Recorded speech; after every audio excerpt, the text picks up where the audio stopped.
raised. The report. Under the regulation under which Mueller is appointed, the report goes to his supervisor, now Whitaker, the acting attorney general.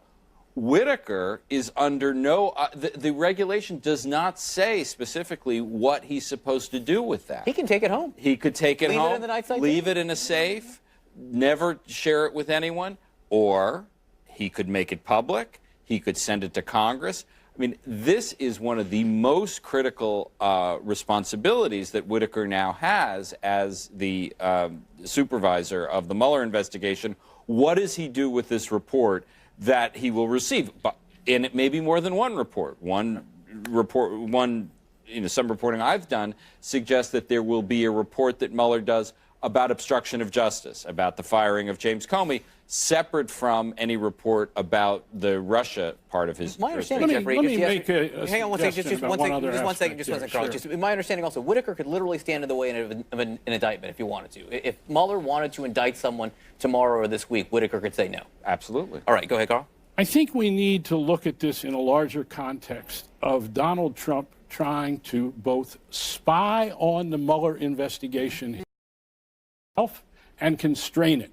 And I say that based on some knowledge, not just speculation, because I was told, as were some other people working on these stories before the election, that after Election Day, Trump was determined to constrain, bury the Mueller investigation, to look toward what he was going to do in terms of perhaps pardons. But his great frustration, as anyone around him will tell you, has been he doesn't know what's going on in the Mueller investigation.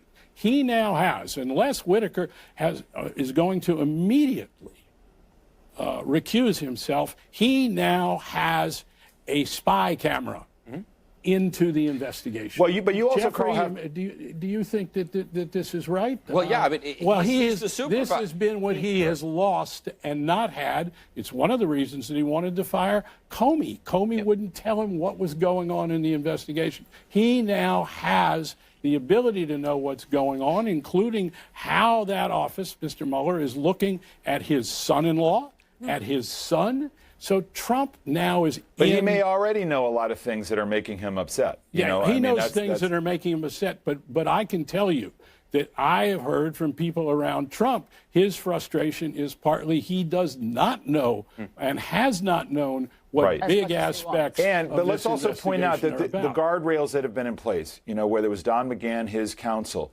whether it was the Attorney General, whether it was Republican leaders telling him, not to fire Mueller, not to act on any of those impulses, are those now removed? I mean, the one question I've had is, he had the ability to fire Rosenstein before. Remember the New York Times reporting about him suggesting, they said jokingly, about people wearing a wire and resisting the president, et cetera. We know he's wanted to fire Sessions since the very beginning. What gave him pause, or at least those around him, was, it would have these terrible consequences politically, and he held off. Now, does he now throw all of that out? Is he not worried about the consequences for himself for 2020?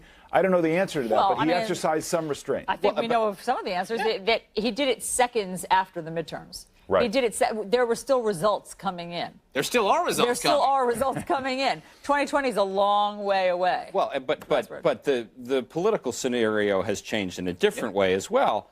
Democrats now control the House of Representatives. He also has to be concerned about the Judiciary Committee subpoenaing Robert Mueller to testify about what's going on. 2 months from now. 2 months.